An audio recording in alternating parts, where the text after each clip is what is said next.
In 1983, a British university student named Peter Bergen traveled to Pakistan with two friends to make a documentary called Refugees of Faith about the Afghan refugees fleeing the Soviet invasion of their country. Little did he know it at the time, but that trip would be the first of many and one of the most consequential in Bergen's life. It led to a nearly 4-decade body of work documenting the rise and fall of 9/11 mastermind Osama bin Laden, his group Al Qaeda, and the global jihad they spawned, rooted in Afghanistan. Hello, everyone. This is When It Mattered. I'm Chitra Ragavan. Today, as we approach the 20th anniversary of the 9/11 attacks, and against the backdrop of the disastrous U.S. pullout of Afghanistan, I have as my guest CNN national security analyst Peter Bergen, here to reflect on bin Laden's legacy. Bergen produced the first television interview of bin Laden in 1997, aired on CNN, and he was the only journalist to visit the Abbottabad, Pakistan compound where bin Laden was killed in a 2011 raid by U.S. Navy SEALs. The author of 9 books, including 6 on bin Laden, Bergen has a fascinating new biography of the terrorist titled The Rise and Fall of Osama bin Laden. The new biography is based on Bergen's body of work, plus thousands of documents, journals, and other materials seized in the Abbottabad raid, along with hundreds of interviews, including with many in bin Laden's inner circle. Peter, welcome to When It Mattered. Chitra, thank you very much. So where were you on that day in 1983 when you made the decision that you needed to go to Pakistan to do the documentary Refugees of Faith? How did it come about? Oh, interesting. Well, so, we were 2 friends of mine that we were at university, and the Soviets had invaded Afghanistan, and we were sitting around. One of the friends had been to Afghanistan, Pakistan, and we were thinking about making a film about the Afghan refugees. And then we didn't know anything about really Afghan, Pakistan, or making films, but because we were so ignorant about what was going to happen, that actually helped us because we went to Pakistan. We filmed. It was so long ago. We filmed this on 16 millimeter film.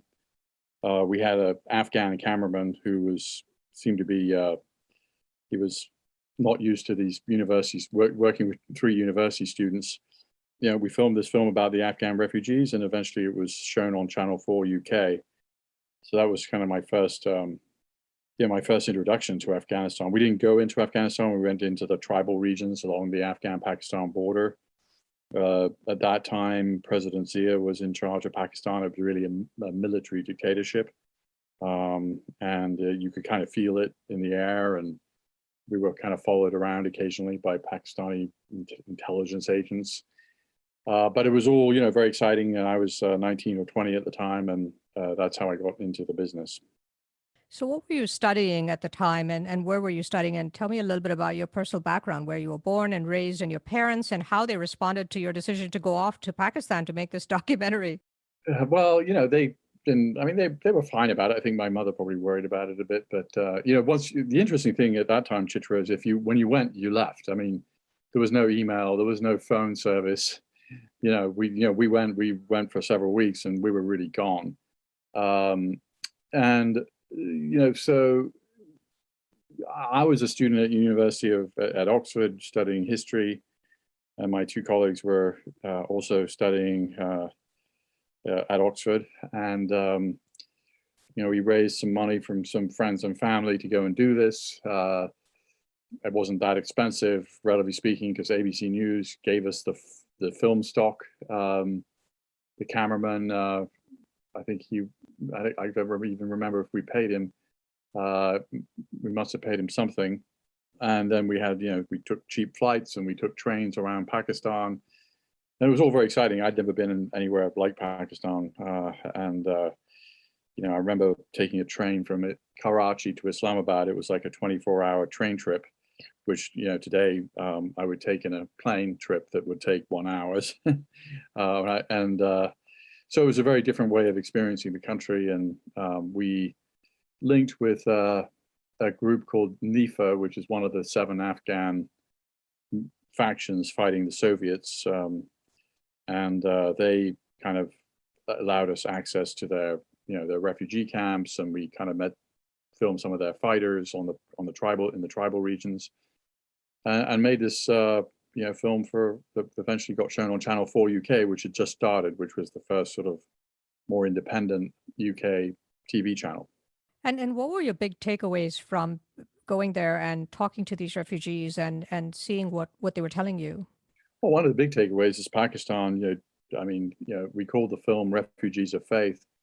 Obviously, one of the takeaways is the Soviets were inflicting a brutal war on the population. I mean, they forced a third of the Afghan population out of their homes. They killed at least 1 million Afghans. So it was a very intense conflict that the Soviets were inflicting on the Afghans. A lot of those Afghans ended up in Pakistan. In fact, they're probably now the third generation of Afghan refugees as a result of the Soviet invasion. Some of them are sort of permanently refugees in Pakistan or have sort of been absorbed into Pakistani society.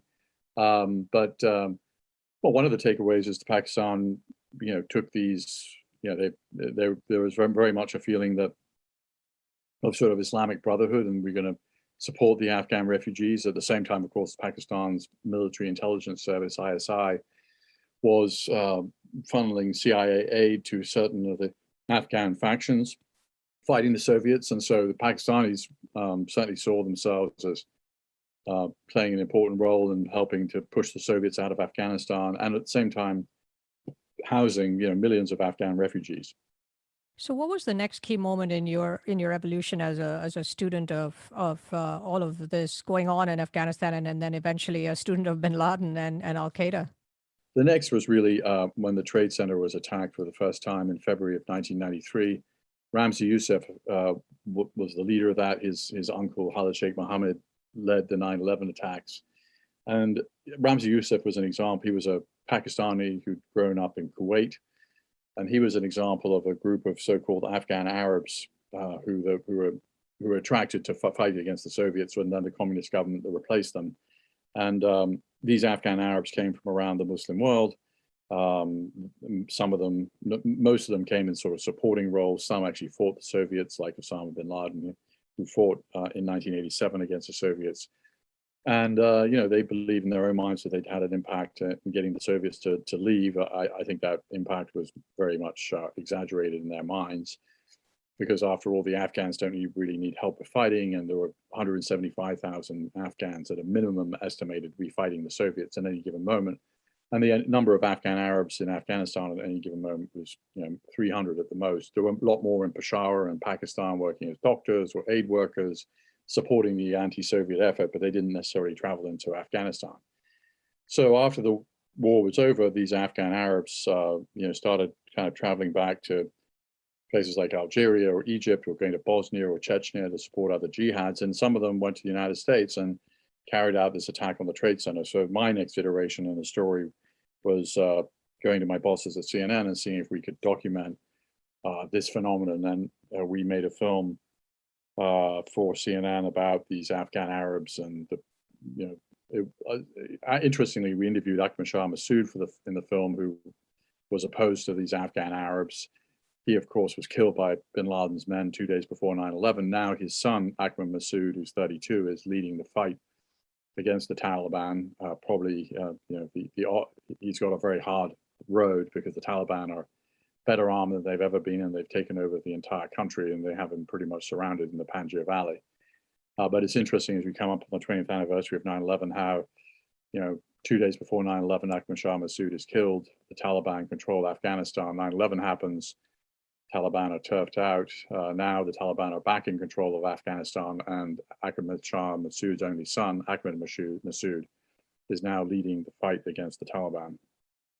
It says something about our efforts there, and our efforts and attempts to change things. Yeah. It's probably very unlikely that things will ever really change, right? Since all of this is all in the family, so to speak. That's true. Although there were a lot of changes over the last 20 years that tend to kind of get lost in the discussion of what went wrong. This is a very young population in Afghanistan. Something like 75% are under the age of 25.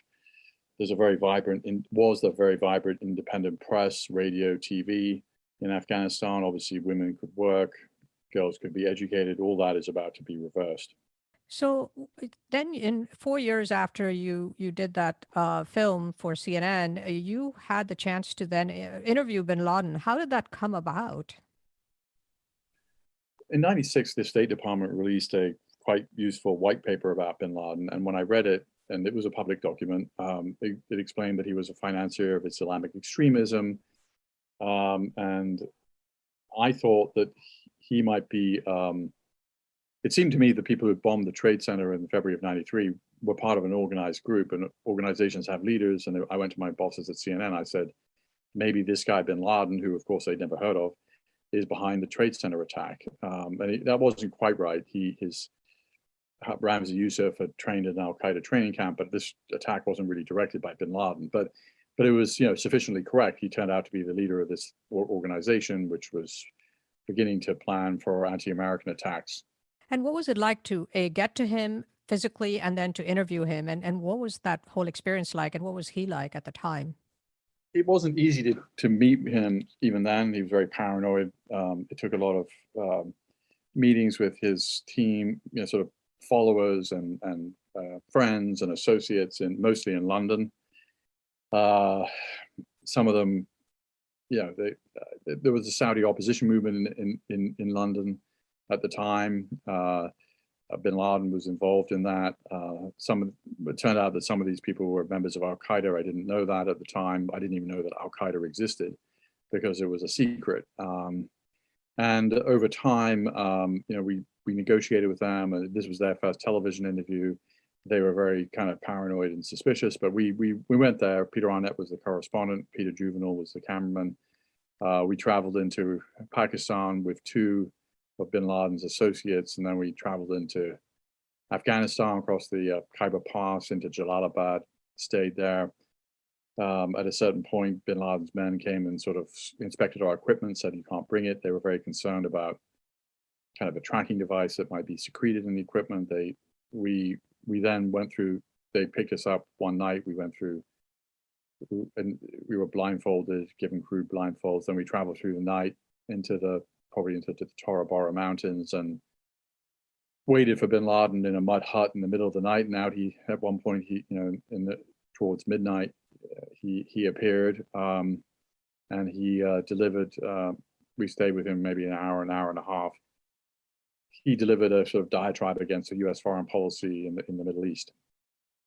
And was there any one thing about him or that interview or that meeting that kind of still sticks in your mind? Any particular aspect of it?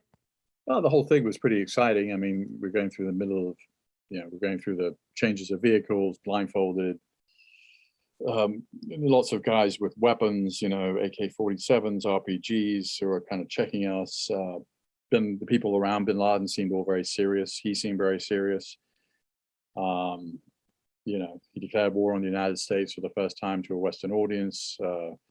So that was all very, kind of striking. But it wasn't clear how he was going to operationalize this war. After all, Afghanistan at the time was being thrust back into the Middle Ages by the Taliban, which controlled the country. And then a year later, there were the embassy attacks in Africa, killing more than 200 people outside the U.S. embassies in Kenya and Tanzania. And from that point forward, Al Qaeda was, clearly the threats had turned into action, and the action was quite lethal. So all of this work that you've done, the documentaries for Channel 4 UK, then CNN, the Bin Laden interview, you were sending out some of the early warning signals about what was unfolding both in Afghanistan after the Soviet invasion and then subsequently the rise of this jihadi movement. And also you had identified bin Laden as a sort of a key future leader of terrorism and sort of evil in the world. And when you saw the 9/11 attacks unfold, what were your thoughts? Had you ever imagined that he would pull off something of that magnitude from all the work that you had done studying him? I mean, the short answer is I was surprised. I mean, and bin Laden was surprised. Even he didn't expect. It wasn't clear to Al Qaeda that they would collapse both buildings of the World Trade Center. They just didn't know how this was going to play out. Certainly, I had no access to any kind of classified information, obviously, but in the summer of 2001, I was quite concerned about what I thought were indications that Al Qaeda was planning some kind of major attack. Where it would happen, I didn't know. I wrote a 4-page letter to John Burns, the main foreign correspondent of the New York Times, laying out my concerns. I think the letter was August the 18th, 2001. He wrote a piece which explained why. And there was a videotape that was circulating that I thought was quite alarming, because bin Laden at the time had a habit of kind of signaling that he was planning to do an attack, and he did it through interviews or videotapes. And it seemed to me that he was signaling that an attack was coming. And of course, an attack did come. So your new biography of bin Laden could not be more timely given the 20th anniversary. Tell us how, you've written many books about him. What was your goal with this particular book and all of the materials that went into researching this very intimate portrait of a terrorist? Well, part of it was, 10 years after his death, there's a lot more we know about him, not least all the documents that were recovered in his Abbottabad compound by the US Navy SEALs. Those were only released in full during the Trump administration, 470,000 files. Many of those files were not useful, like cartoons his kids were watching, or he would draft, 50 versions of the same memo. But when you boil it down, there's about 6,000 pages of useful material. And this was all stuff he had no idea would fall into enemy hands. These were his most secret thoughts, in a sense. It's bin Laden unplugged. These were letters to his wives, letters to his kids. These were letters to leaders of Al-Qaeda and other Al-Qaeda affiliates. And that's a tremendous trove of 5.5 years of bin Laden's thoughts as he was living in the compound. And one of the most interesting discoveries was a bin Laden family journal, which was handwritten in Arabic and 228 pages long. And it was very useful for the book. It hasn't received, I think, the attention it deserved, because it's a little hard to interpret, not only just because it's in Arabic, but it's because it's handwritten, and it wasn't written for publication. It was kind of like family notes of meetings, and everybody understood what they were, sort of a shorthand that everybody understood. And it was the bin Laden family gathered every night as the Arab Spring took place to kind of discuss the events of the day. Bin Laden was watching a lot of Al Jazeera, listening to a lot of news programs about what was going on. He was very much aware that his ideas and his followers were not prominent in the Arab Spring. And he and his wives and his 2 adult daughters and his adult son were both thinking through about what he should say about it, how he could possibly kind of take charge of the Arab Spring, how he could make himself relevant again. And they spent hours and hours discussing the events of the Arab Spring, the revolutions in Tunisia, in Libya, and in Egypt. And bin Laden would kind of give his thoughts every evening, and they would be dutifully written down in this bin Laden family journal. And they all thought that he should deliver a major speech that would sort of take control of the Arab Spring. Now, this, of course, was totally delusional, because no one was really asking bin Laden his opinion. The people who were involved in the Arab Spring, particularly at the beginning, were liberals or people just looking to have accountable governments, or members of the Muslim Brotherhood who engaged in conventional politics. So Al-Qaeda and its ideas were really kind of absent. And bin Laden's big idea that kind of came out of these meetings, he was particularly happy that his oldest wife, Hamza, the mother of Hamza, had suddenly reappeared in his life on February 15th, 2011. She had been living under house arrest in Iran after 9/11. Al-Qaeda kidnapped an Iranian diplomat in Pakistan. As part of the prisoner swap, she got released, and suddenly back in bin Laden's life, having been out of it for a decade. She had a PhD in child psychology. She had an independent career as a teacher of deaf-mute children. She had married bin Laden at the very late age, in Saudi terms, of 35. She claimed direct descent from the Prophet Muhammad, and bin Laden really looked up to her as somebody, so either an intellectual peer or perhaps even a mentor. And he was very excited to be reunited with her, and he was sending her these love letters that we find in the Abbottabad documents about how excited he was to see her again after such a long time of not seeing her. And at one point, he even volunteered to go and pick her up in Waziristan, because she went from Iran to Waziristan. Waziristan is in the Pakistani tribal regions. It's 300 miles from his hiding place in Abbottabad. It would have been a tremendous risk for bin Laden to do this, but he volunteered to do it. In the end, he didn't do it. She made her own way. They were reunited, and he was, telling her, I'm sending you I want you to look at my speeches. I want you to look at my ideas. How are we going to celebrate the 10th anniversary of 9/11? Because this was another thing they were very preoccupied about. And then, they began as having these family meetings, which were recorded in the family diary so that they could come up with a great speech about how bin Laden could kind of intervene in the Arab Spring and sort of take control of it. Yeah, it's a fascinating narrative. I just loved a lot of that description in the prologue of the book that you called it Hopes, Dreams, and Fears. And the sense of him being somewhat flummoxed by this relatively peaceful Arab Spring Revolution versus jihad. And so where does he fit into this whole narrative? And, the family gatherings where you talk about these fake news interviews that, they would interview him and then there would be all this fake excitement around his answers. And it just, and meanwhile, he's kind of this couch potato, right? Surfing TV all day long. Really fascinating a look at the end game.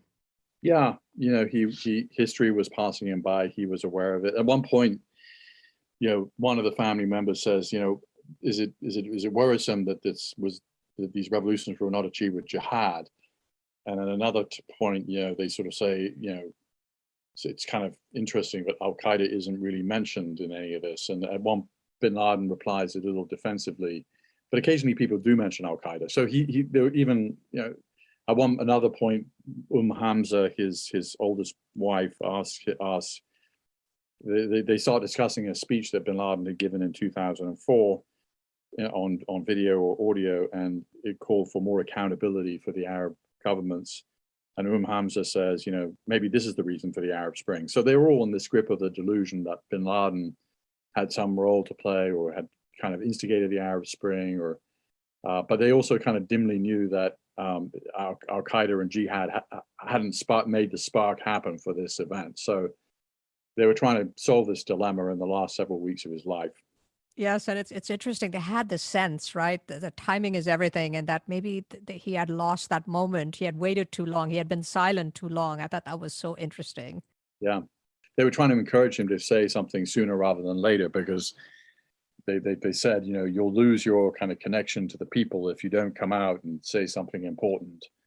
So they were kind of pressuring him to deliver this speech as soon as feasible. You paint him as a man of contradictions, and you sort of look at him in 5 different ways: the family man, the zealot, the battlefield commander, the terrorist leader, and finally at the end game, the fugitive. Was there anything that kind of tied all those themes together? The one thing that you walked away from as you kind of looked through his compound and walked through the bedrooms and looked through the library and all of that? Well, if there is a big theme, one, Steve Cole, my friend and former boss, said a smart thing to me a long time about books. First of all, you have to write them, and then later you have to sort of interpret them. You have to explain what you were thinking about them when you go out and talk about it. And obviously, it's a book. It's 100,000 words, and it's hard to summarize. And it's you've asked a very good question, like, is what ties it all together? And one thing that does tie it all together is bin Laden's view of religion. I mean, he was a religious zealot from an early age. As a teenager, he was chanting songs about Palestine with his buddies. He was fasting twice a week. He's praying an extra set of prayers at night. And throughout his life, he really believed that he was doing God's will. He really believed that God would punish him if he didn't do the things that he was doing. And that's certainly something that sort of ties together the teenage bin Laden with the leader of Al Qaeda.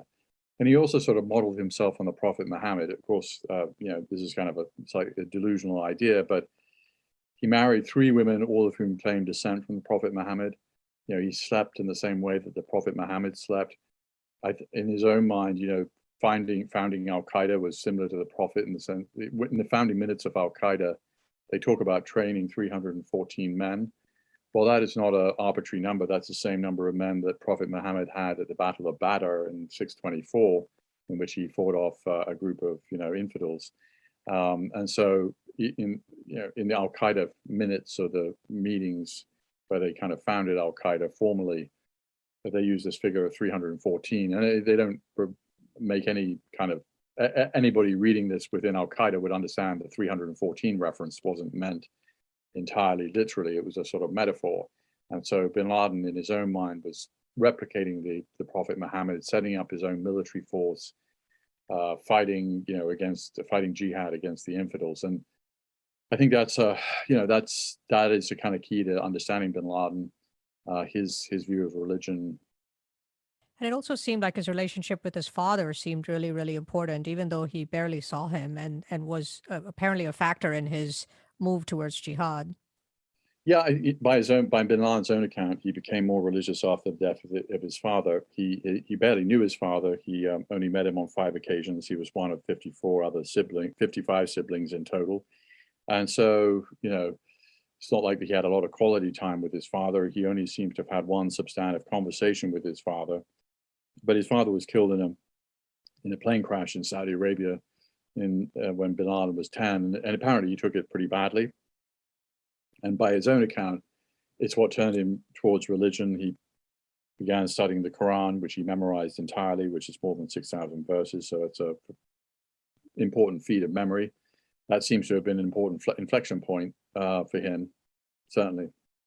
You say that he was very careful as a fugitive in his final days, and he lived in this huge compound with these tall walls and, wore a cowboy hat when he went out so people wouldn't, recognize him from via satellites and the drones and all of that. And he had just these two bodyguards and they were his trusted people. They did everything, but they were tired, they were underpaid, they were unhappy, they were only paid like $100 a month for all the risks they were taking.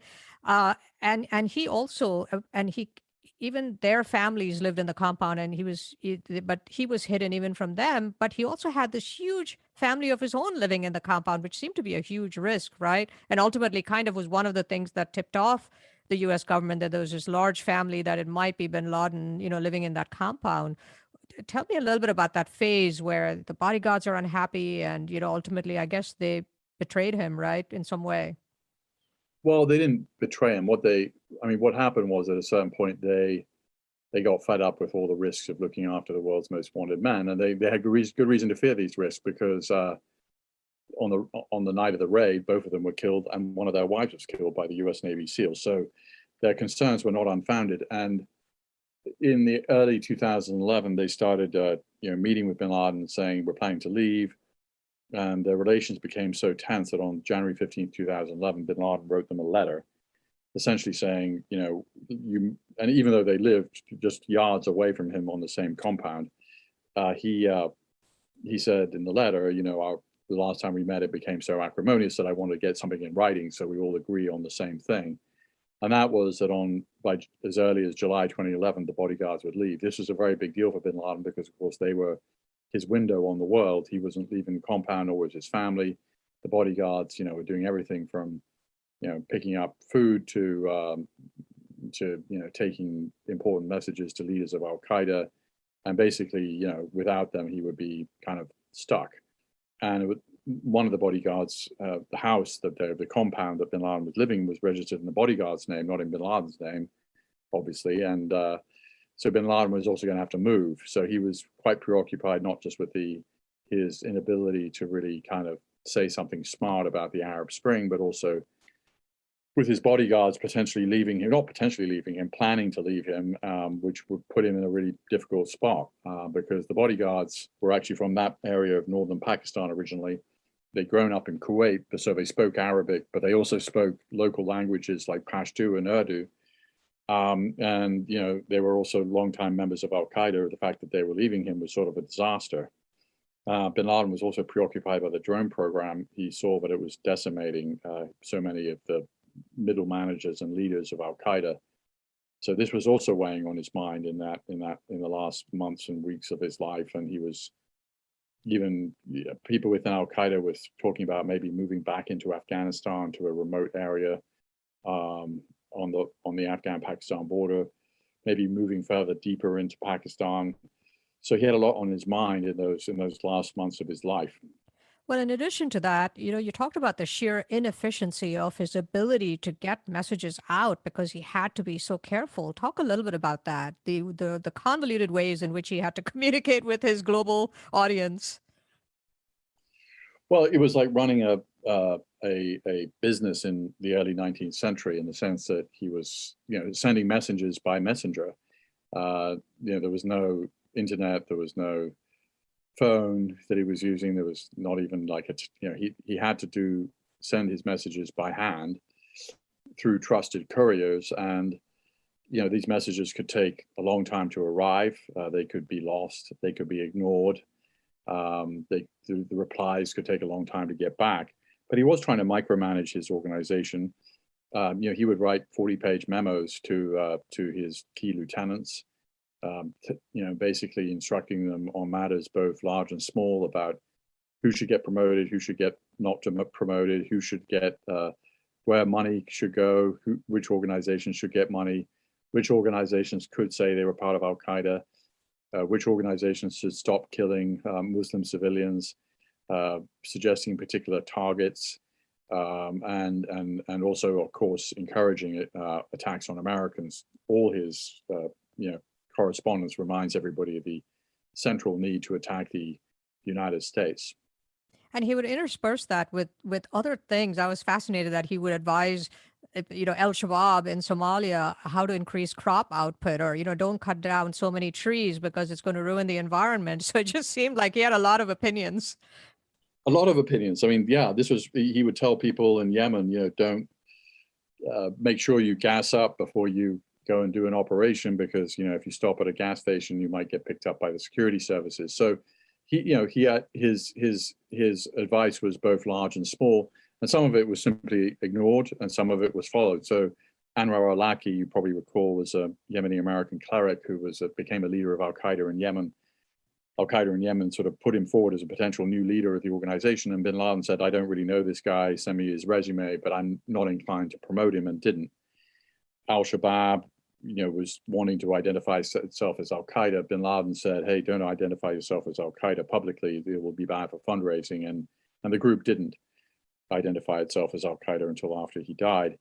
So sometimes his advice was taken, sometimes it was ignored. Al-Qaeda in Iraq, it was constantly receiving letters from Al-Qaeda Central, bin Laden's lieutenants, sort of telling them, stop, killing Shia, stop attacking Muslim civilians, stop beheading your victims on for distribution on the internet, and Al-Qaeda in Iraq completely ignored all that advice, and eventually, of course, morphed into ISIS, which is now in a sort of mortal combat with Al-Qaeda, even though ISIS continues to see bin Laden as a great figure. And right after 9/11, we were so worried about Al-Qaeda potentially using chemical weapons. But in this book, you say that his advice to people was don't use chemical weapons, that it'll really send a bad message about us. That was fascinating. Yeah, well, thank you for reading the book so carefully. Yeah, I mean, I'd always been very skeptical of the idea of Al-Qaeda using real weapons of mass destruction. It's one thing to put chlorine in a bomb. That is not a weapon of mass destruction. That's a weapon of mass disruption. If you blow up a bomb full of chlorine, the people that are going to get killed are going to get killed in the blast, and the chlorine's not really going to kill you. And we saw Al-Qaeda in Iraq use these kinds of crude weapons occasionally. But bin Laden was opposed to the use of any chemical weapons, not because on moral grounds, but because he thought it would damage the reputation of his group or his associated groups. And so he was advising Al-Qaeda in Iraq not to experiment with chemical weapons. He gave the same advice to Al-Qaeda in Yemen. Because bin Laden thought that the reputation, quote unquote, of Al-Qaeda was important, and that if they killed too many Muslim civilians or they used chemical weapons, it would damage Al-Qaeda's reputation. And he was so concerned about this issue that he was thinking of issuing a formal apology on the 10th anniversary of 9/11. On behalf of Al-Qaeda's affiliates, sort of saying, we're going to be a kinder, gentler Al-Qaeda. We're not going to kill Muslim civilians. We're going to avoid that. And his letters are full of, whether it's Al-Shabaab in Somalia or Al-Qaeda in Yemen or Al-Qaeda in Iraq, his letters are full of admonitions to stop killing Muslim civilians. He sent letters to the Pakistani Taliban. All of these groups got letters saying, don't kill Muslim civilians, because Al-Qaeda, of course, positioned itself as a group that was standing up the rights of Muslims, and so the message got very muddy if most of their victims were Muslim civilians. Well, and you say that he was so concerned about his brand, so to speak, that he was even at one point thinking about changing the name of Al-Qaeda. That's amazing. Yeah, I mean, he noodled with changing the name. It didn't, in the end, go through, but he yeah, he was somewhat cognizant of this. He saw this as really an Achilles heel, the issue of killing too many Muslim civilians. Now, you also, in terms of advice, have a very short but telling a paragraph in the book that says he was advising Taliban leader Mullah Omar about who should be killed, right? President Obama, General Petraeus, and then he also had some advice on Vice President Joseph Biden, then Vice President, now President Joseph Biden. Can you talk about that advice he gave? Well, he's encouraging his group to try and kill President Obama and General David Petraeus, who was then the commanding general in Afghanistan. He said, don't bother with Joe Biden. He's not prepared, who was then vice president, of course. He's not prepared to be president. But this was all of these kinds of, this was quite delusional. I mean, Al-Qaeda didn't have the capacity to carry out an attack against President Obama or General David Petraeus, even when they were in Afghanistan. Al-Qaeda's abilities to carry out these kinds of attacks was, very much limited by the American response to 9/11. But Bin Laden kept encouraging people to try and carry out these large-scale attacks. But his lieutenants kept saying, the people that we had for a particular operation have disappeared, or they kept telling him that it was hard to do. What do you make of our pullout of Afghanistan and the manner we did it, and what the implications are, for the rise of Al Qaeda, ISIS, other terrorist threats, and then of course for the future of Afghanistan? You talked about all the positive changes that have taken place there in the last 20 years. What's going to happen? Well, I mean, I think we've seen this movie before, and the Taliban are going to be not dissimilar to how they were before 9/11. There'll be some changes. Before 9/11, they banned television. Now they're going to embrace it for propaganda purposes. We've already seen a lot of footage of the Taliban using American military vehicles and showing off their victory, and we'll see more of that. But I think in terms of the Taliban kind of social order that's going to be imposed on Afghanistan, it's going to be mostly what they did before. Very limited roles for women in the public sphere. Not much education for girls, plenty of hosting of other jihadi groups. That's all of that is in the DNA of the Taliban. And as the 20th anniversary of 9/11 approaches, we've largely prevented another attack of that scale or magnitude on U.S. soil. What are your thoughts in terms of what's likely to happen? Are the risks higher? What's going to happen in the coming years? Well, I mean, I think what we saw in the summer of 2014 in Iraq is not dissimilar to what we're going to see in Afghanistan, which is various foreign fighters have already started arriving, according to the United Nations, to support the Taliban victory. Al-Qaeda remains closely aligned with the Taliban, according to the United Nations. Al-Qaeda is going to regroup. They're not going to have the ability to carry out an attack on the United States. That's hard because of our defensive capabilities are much better, and our offensive capabilities. But that said, it's going to be, Al-Qaeda and other jihadi groups will likely train people to carry on the jihad, whether it's in their home countries, and may well carry out attacks on American targets in the region. So that's kind of what I would expect. And also there's going to be this inspirational effect where, people sitting at their computers and if they have these jihadi ideas, are going to be tremendously excited by this, great Taliban victory. And the Taliban or Al-Qaeda or other jihadi groups may encourage homegrown attacks. That we saw that in the United States when ISIS had its geographical caliphate. Now the Taliban will have their geographical emirate.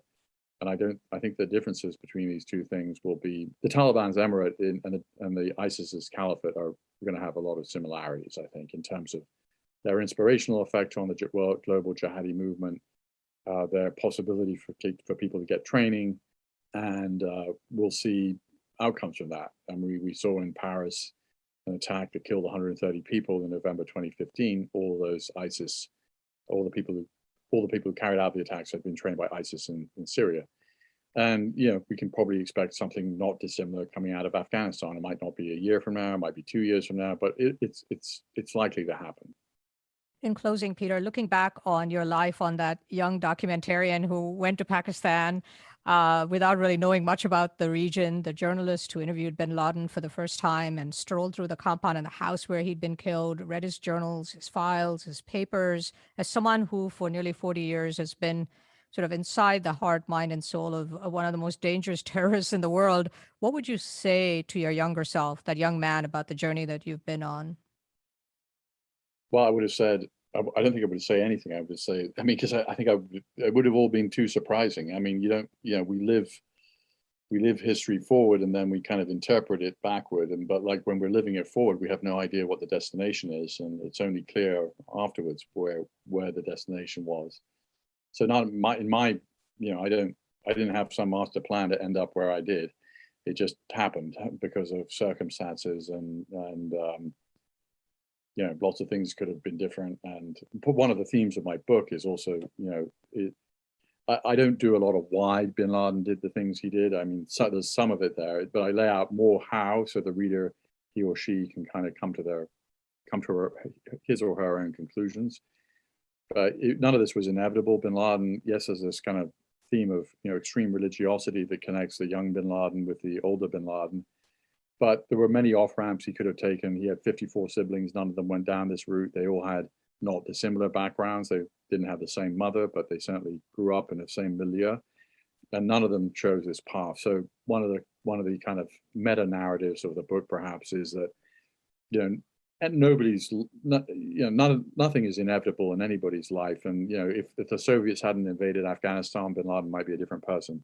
If Saddam Hussein hadn't invaded Kuwait, bin Laden might have been a different person. If he hadn't, if he didn't have his own resources to fund Al Qaeda, Al Qaeda probably wouldn't have existed in the same way. There are a lot of different things that could have intervened. And so what happened, but there's not a completely straight line from the shy religious teenager to the leader of Al Qaeda decades later. And my book is an attempt to try and explain how that transformation happened. It's a process of radicalization that took place over decades. And on the flip side, as someone who knows bin Laden better than most people, if he were here today, what do you think he would say to his younger self about the journey that he had been on, given all of his regrets and thoughts towards his end of his days that you were able to learn from? Well, one thing he'd be delighted about is the Taliban takeover of Afghanistan. I mean, this and our pullout. I mean, clearly, that would delight him if he was around to savor the victory. So unfortunately, we're entering into kind of a new phase here where this jihadist movement is going to be, it's a tiny minority. Its abilities to carry out attacks in the West is not great, but it's got a new lease of life, and we kind of know what that looks like. We've seen it in the pre 9/11 Taliban controlled Afghanistan. We saw it in the summer of 2014 when ISIS took over much of Iraq and Syria. ISIS, of course, was defeated in the end in a geographical sense. And, Biden can change his mind, or whoever is the next president can change his or her mind about what to do in Afghanistan based on the changing facts. So if the Taliban engages in ethnic cleansing, kills Americans, there's a terrorist attack that can be traced to the Afghan-Pakistan border region.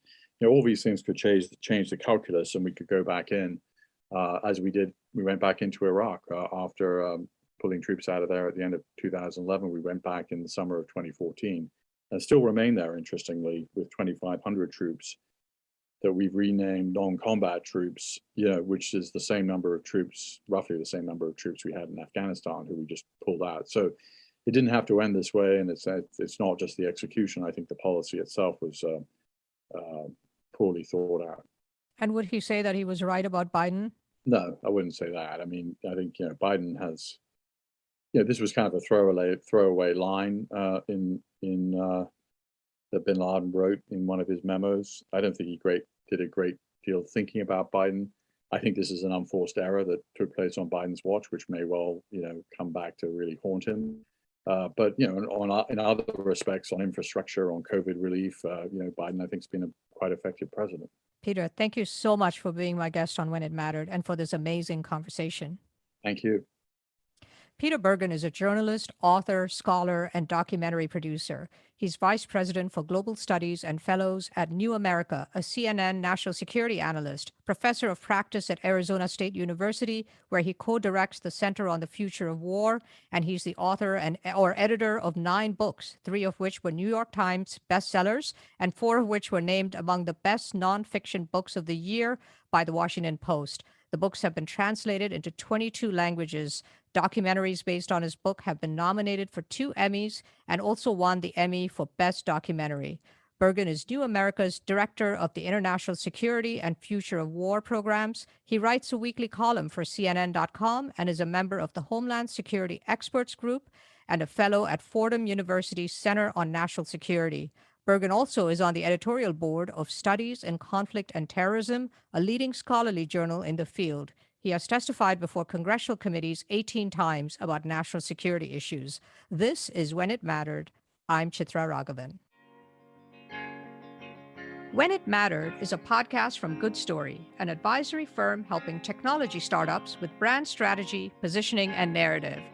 Our producer is Jeremy Kaur, founder and CEO of Executive Podcasting Solutions, with production assistance from Kate Cruz. Our creative advisor is Adi Wineland, and our research and logistics lead is Sarah Muller. Don't forget to subscribe to the show on Apple Podcasts or your preferred podcast platform. And if you like the show, please rate it 5 stars, leave a review, and do recommend it to your friends, family, and colleagues. For questions, comments, and transcripts, please visit our website at goodstory.io or send us an email at podcast@goodstory.io. Join us next week for another episode of When It Mattered. I'll see you then.